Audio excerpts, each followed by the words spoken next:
आज Bharatiya Janata party join कर लेते हैं तो उन पर ईडी सीबीआई के सारे मुकदमे बंद हो जाएंगे।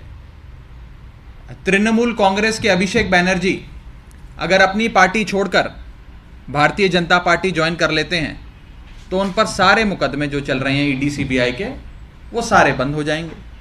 संजय राउत अगर शिवसेना छोड़कर भारतीय जनता पार्टी ज्वाइन कर लेते हैं तो उन पर सीबीआई और ईडी के तमाम मुकदमे बंद हो जाएंगे।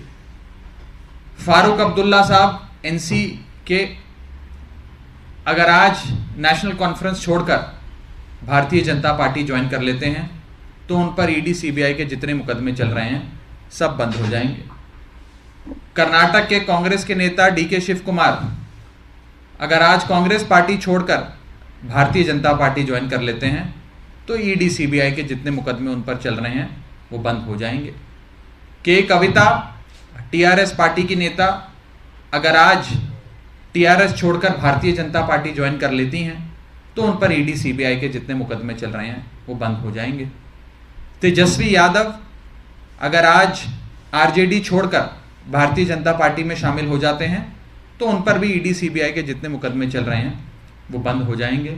और ये एक लंबी फहरिस्त है, एक बहुत लंबी लिस्ट है विपक्ष के उन नेताओं पे जिन पर ईडी सीबीआई के मुकदमे एक राजनीतिक साजिश के तहत दर्ज किए गए। अगर ये सारे नेता आज अपनी पार्टी छोड़कर भारतीय जनता पार्टी में शामिल होने के लिए, बीजेपी की सदस्यता ग्रहण करने के लिए मान जाएं तो इन पर जितने मुकदमे चल रहे हैं ईडी सीबीआई के वो सारे बंद हो जाएंगे। ये देश की सच्चाई है। मैं आपको ये बताना चाहूँगा कि कितने ऐसे नेता हैं, इसकी भी बड़ी लंबी लिस्ट है, जो जब अपनी अपनी पॉलिटिकल पार्टीज में थे, गैर भाजपा राजनीतिक दल का हिस्सा थे, तो उन पर भ्रष्टाचार के आरोप लगे, गंभीर आरोप लगे, सीबीईडीआई ने मुकदमे दर्ज कर दिए और जैसे ही उन्होंने अपनी पार्टी छोड़कर ईडी ज्वाइन कर ली, बीजेपी ज्वाइन कर ली, ईडी और सीबीआई के तमाम मुकदमे उन पर जो चल रहे थे वो बंद हो गए। मैं आपको एग्जांपल्स देता हूं। हेमंत बिस्व शर्मा जिन्हें नॉर्थ ईस्ट का अमित शाह कहा जाता है, बड़े राजनीतिक रणनीतिकार माने जाते हैं, इन पर गंभीर आरोप लगे थे भ्रष्टाचार के। एजेंसियों ने जांच शुरू कर दी, इन्होंने कांग्रेस पार्टी छोड़कर बीजेपी ज्वाइन कर ली, सारी जांचें बंद हो गई। शुभेंदु अधिकारी बंगाल में हुए कथाकथित शारदा चिटफंड घोटाले के प्राइम अक्यूज कहे जाते थे, मुख्य अभियुक्त कहे जाते थे। उन्होंने ममता बनर्जी की पार्टी छोड़ दी, तृणमूल कांग्रेस का दामन छोड़कर बीजेपी का दामन थाम लिया, सारी जांचें उनके खिलाफ बंद हो गई। Z+ सिक्योरिटी अलग से उन्हें रिटर्न गिफ्ट के तौर पे बीजेपी ने दे दी। नारायण राणे महाराष्ट्र के दिग्गज नेता हुआ करते थे, बड़े बड़े पदों पे रहे, बड़े मंत्री के तौर पे भी रहे, उन पर भ्रष्टाचार के कई मुकदमे दर्ज हुए। सीबीआई, ईडी तमाम एजेंसियों ने जांच शुरू कर दी। उन्होंने अपनी पार्टी छोड़कर भारतीय जनता पार्टी ज्वाइन कर ली, उन पर तमाम मुकदमे जो चल रहे थे वो सारे बंद हो गए। और ये एक लंबी लिस्ट है, ये लिस्ट खत्म नहीं होती है। मुकुल रॉय बंगाल के नेता थे, ममता बनर्जी की पार्टी में थे, उन्होंने तृणमूल कांग्रेस छोड़कर भारतीय जनता पार्टी ज्वाइन कर ली, उन पर तमाम मुकदमे जो चल रहे थे वो बंद हो गए। इसी तरह अगर आज मनीष सिसोदिया जी, सत्येंद्र जैन जी, तेजस्वी यादव, संजय राउत, फारूक अब्दुल्ला, के कविता, ये तमाम नेता अगर अपनी अपनी पार्टियां छोड़कर भारतीय जनता पार्टी में शामिल हो जाते हैं तो इन पर जितने मुकदमे चल रहे हैं, इनकम टैक्स के हों, पुलिस के हों, सीबीआई के हों, ईडी के हों, वो तमाम मुकदमे बंद हो जाएंगे। भारतीय जनता पार्टी एक ऐसी वॉशिंग मशीन है जो बिना डिटर्जेंट पाउडर के ही दमदार सफाई देती है। एक तरफ से कथाकथित भ्रष्टाचारी डालो और दूसरी तरफ से क्लीन चिट निकलती है। यह बीजेपी आज एक वॉशिंग मशीन बन गई है। एक तरफ मनीष सिसोदिया जी का उदाहरण है, जिन पर अगस्त 2022 में सीबीआई, ईडी ने मुकदमे दर्ज करे। अगस्त 2022 से लेकर आज मार्च 2023 तक मनीष सिसोदिया जी के घर पर रेड करी, उनके पैतृक गांव पर रेड करी, उनकी जितनी संपत्ति है वो सारी खंगाल ली, उनके बैंक अकाउंट चेक किए, उनके बैंक के लॉकर चेक करे, उनके घर परिवार के जितने जेवरात हैं चेक करे। एक नया पैसा, जिम्मेदारी से कह रहा हूं, एक नया पैसा भारतीय जनता पार्टी की एजेंसियों को नहीं मिला। लेकिन फिर भी आज मनीष सिसोदिया जी को राजनीतिक कारणों के चलते ईडी और सीबीआई ने पकड़ के जेल में बंद कर दिया। और दूसरी ओर भारतीय जनता पार्टी के खुद के कर्नाटक के विधायक, आज से कुछ ही दिन पहले एक रेड में उनके घर पे 8 करोड़ रुपए नकद कैश मिला। Unaccounted ill gotten illegal wealth worth 8 crore rupees was recovered. क्या उनकी गिरफ्तारी हुई? कोई गिरफ्तारी नहीं हुई। क्या उन्हें जांच में बुलाया गया? कोई जांच में नहीं बुलाया गया। और कोर्ट से इन एजेंसियों ने अपने ही बीजेपी के एमएलए को बेल तक दिलवा दी, एंटीसिपेटरी बेल दिलवा दी। क्रिमिनल जस्टिस सिस्टम का एक लौता ऐसा उदाहरण है कि कैश की रिकवरी होने के बाद, रंगे हाथों पकड़े जाने के बाद, 8 करोड़ रुपए की नकद राशि के साथ पकड़े जाने के बाद उस इंसान को जेल में नहीं बंद किया जाता, उसे ईडी और सीबीआई कोर्ट से बेल दिलवाती है। उसके बाद उसका खूब स्वागत होता है, हजारों लोगों की जन समर्थन रैली करवाकर, जुलूस निकालकर, रोड शो निकालकर उस शख्स का अभिनंदन किया जाता है। क्या फर्क है मनीष सिसोदिया और इस एमएलए में? मनीष सिसोदिया साहब के घर पे एक नया पैसा, एक फूटी कौड़ी नहीं मिली, लेकिन बीजेपी के इस विधायक के पास 8 करोड़ रुपए मिले। लेकिन आज मनीष सिसोदिया जेल में है, बीजेपी का यह विधायक कर्नाटक का जेल में नहीं है। बस मनीष सिसोदिया का एक ही अपराध है कि मनीष सिसोदिया ने अरविंद केजरीवाल और आम आदमी पार्टी का दामन थाम के 18 लाख बच्चों की जिंदगी बदलने का काम किया। और बीजेपी ने जब जब कहा हमारी पार्टी में शामिल हो जाओ, मनीष सिसोदिया ने कहा मैं जहर खाना पसंद करूंगा, लेकिन भारतीय जनता पार्टी में शामिल होना पसंद नहीं करूंगा। यह अपराध है मनीष सिसोदिया। मैं आपको बताना चाहूंगा सीबीआई की कार्यशैली। सीबीआई ने पिछले 8 सालों में 2014 से लेकर 2022 अंत तक जितने मुकदमे दर्ज करे, उसमें से 95% मुकदमे विपक्षी दल और विपक्षी दल के नेताओं पे दर्ज करे। 95% of the corruption cases, alleged corruption cases registered by the Central Bureau of Investigation since 2014 to 2022 have been cases against members of non-BJP political parties, members of the opposition. मैं आपको बताना चाहूंगा पार्टी वाइज ब्रेकअप कि कितने मुकदमे CBI ने कौन सी party के नेताओं के खिलाफ करे हुए हैं। तृणमूल कांग्रेस के 30 नेताओं के ऊपर, 30 लीडर्स के ऊपर सीबीआई ने मुकदमे दर्ज किए हैं। Congress party, Indian national Congress के 26 नेताओं के खिलाफ सीबीआई ने मुकदमे दर्ज करे हैं। आरजेडी, बिहार की पार्टी है, आरजेडी के खिलाफ 10 मुकदमे दर्ज किए हैं। बीजू जनता दल, उड़ीसा की पार्टी, नवीन पटनायक साहब की पार्टी, बीजू जनता दल के 10 नेताओं के खिलाफ मुकदमे दर्ज किए हुए हैं। वाईएसआरसीपी, आंध्र प्रदेश की पार्टी, इनके खिलाफ 6 मुकदमे सीबीआई के दर्ज किए हुए हैं। बीएसपी, बहुजन समाजवादी पार्टी, इसके 5 नेताओं के खिलाफ सीबीआई ने मुकदमे दर्ज करे हैं। चंद्रबाबू नायडू की पार्टी, टीडीपी, उनके खिलाफ 5 मुकदमे सीबीआई ने दर्ज करे। आम आदमी पार्टी, हमारी पार्टी, इसके खिलाफ 4 नेताओं के खिलाफ सीबीआई ने मुकदमे दर्ज करे। समाजवादी पार्टी, 4 नेताओं के खिलाफ सीबीआई के मुकदमे।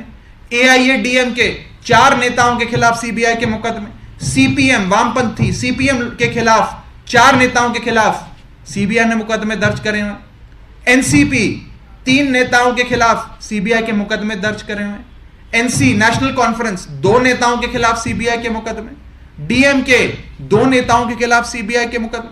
पीडीपी एक नेता के खिलाफ सीबीआई का मुकदमा, टीआरएस 2 नेताओं के खिलाफ सीबीआई के मुकदमे। ये सीबीआई की कार्यशैली, इन एजेंसियों का ऐसा राजनीतिक प्रयोग तो आजाद भारत के इतिहास में आज तक नहीं हुआ। और मकसद एक है कि इस देश को विपक्ष मुक्त कर दो,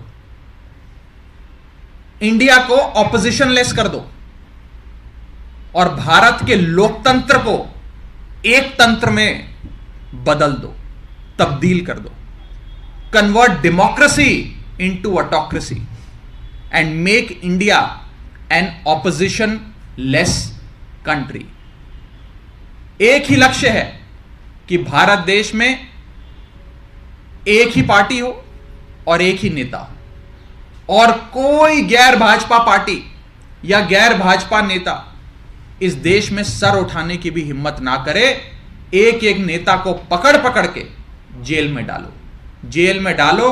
पार्टियों की दुकानों पर, पार्टियों की राजनीतिक जो कार्यशैली है, जो उनकी इलेक्शन लड़ने की क्षमताएं हैं, जैसे पार्टी चलती है, उस सब को खत्म करो, बर्बाद करो, और एक ही पार्टी इस देश में बचे, भारतीय जनता पार्टी। ये लोकतंत्र को एक तंत्र में बदलने की, तब्दील करने की भारतीय जनता पार्टी की कोशिश चल रही है। ये जितने नेताओं के नाम मैंने पढ़े, विपक्ष के नेताओं के, इन्हें बुलाकर बोला जाता है कि भारतीय जनता पार्टी ज्वाइन कर लो। अगर भारतीय जनता पार्टी में शामिल हो जाओगे तो आप पर कोई मुकदमा नहीं होगा, आपको बाइज्जत बरी कर दिया जाएगा, और अगर नहीं शामिल होगे तो पकड़ के जेल में डाल देंगे। जहां तक मनीष सिसोदिया जी का सवाल है, हमारे नेता मनीष जी का सवाल है, कल सीबीआई कोर्ट में मनीष सिसोदिया जी को बेल मिलने वाली थी। जितने भी उस मुकदमे में अभियुक्त थे, कथाकथित अभियुक्त, सबको बेल मिल गई। मनीष सिसोदिया जी को भी बेल मिलने वाली थी। कोर्ट ने फैसला सुरक्षित करने का और बेल देने का विचार बना लिया था, लेकिन मनीष सिसोदिया जी को बेल ना मिले, इसके चलते सीबीआई ने अपने वकील को ही पेश नहीं किया, वकील को ही पेश नहीं किया, और वकील को कहा कि आप छुट्टी पे चले जाओ।